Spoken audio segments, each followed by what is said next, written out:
Dextrose, ouais. Arôme naturel. Colorant, caramel colorant, c'est ce que je vous disais.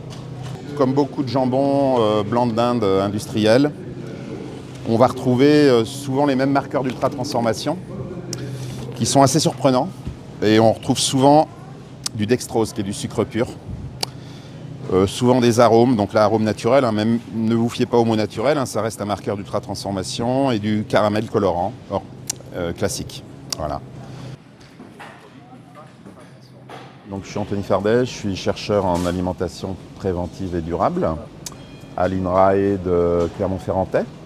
Je travaille notamment sur transformation des aliments et santé globale, c'est-à-dire humaine et planétaire, et un focus depuis plus de 10 ans sur les aliments ultra transformés, mais aussi sur les produits fermentés. Je travaille aussi depuis une quinzaine d'années sur les scores alimentaires. Le terme ultra transformé vient de la classification brésilienne NOVA qui a été élaborée au début des années 2010, qui distingue les aliments en 4 groupes technologiques, donc les aliments bruts et peu transformés où il y a seulement un aliment.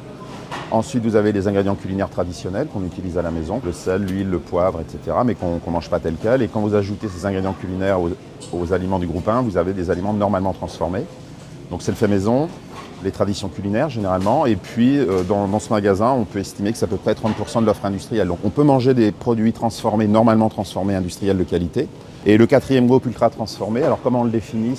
En fait, c'est assez simple, c'est un produit qui contient à minima un marqueur d'ultra transformation, MUT, MUT, à visée cosmétique. Le mot-clé, c'est cosmétique. On est dans l'artificialisation de l'aliment, la chirurgie esthétique des aliments, pour modifier couleur, arôme, goût et texture. 3e catégorie, tout ce qui n'est ni arôme ni additif. Donc on va trouver, on le verra peut-être tout à l'heure, des sucres invertis, des sirops de glucose, des graisses hydrogénées, on peut trouver des isolats de fibres, de protéines.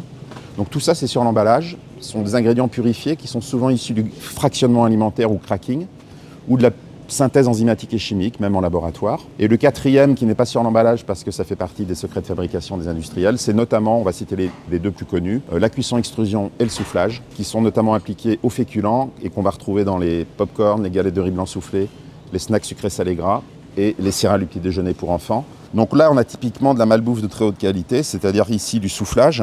Vous mettez cette boule sur la langue, il n'y a presque même plus besoin de mâcher, elles font presque naturellement sous la langue.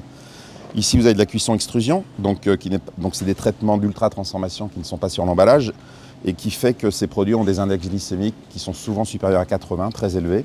Donc ça, c'est des confiseries, c'est plus des céréales. On est dans de la confiserie, même si c'est enrichi en minéraux, fibres et vitamines ou si c'est blé complet, parce que la cuisson-extrusion, même si c'est du blé complet, elle le transforme en un sucre rapide en fait.